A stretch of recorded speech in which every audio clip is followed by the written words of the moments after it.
Kasunod naman ng mga banta sa kanyang buhay, humiling ang ilang mambabatas na ilipat sa kustudiya ng Kamara si Ramil Madriaga. Ito'y para matiyak raw na ligtas ito kasunod na rin ng mga revelasyon niya at pagiging state witness sa impeachment ni Vice President Sara Duterte. Narito ang balita ni Criza Lopez. Hiniling ni Akbayan Representative Chel Jokno sa Kamara na kunin ang kustudiya ni Ramil Madriaga para matiyak ang kaligtasan at availability habang tinatalakay ang impeachment complaint laban kay Vice President Sara Duterte. Batay sa sulat ni Jokno para kay House Committee on Justice Chair at Batangas Representative Jerby Luistro, iginiit ng mambabatas na maituturing bilang material witness si Madriaga sa impeachment case ni Vice President Duterte.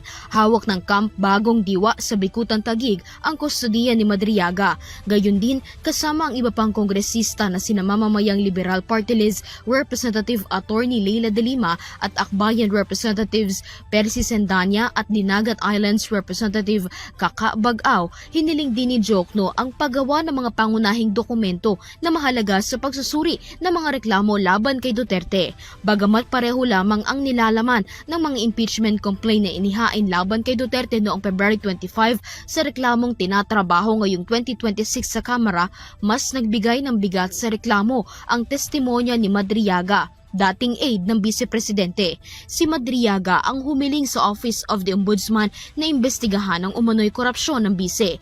Iginiit ni Madriaga na inutusan siya noon ni Sara na mag-deliver ng pera sa ilang tao. Para sa Euro TV News, Criza Lopez, sumasaludo sa bawat Pilipino.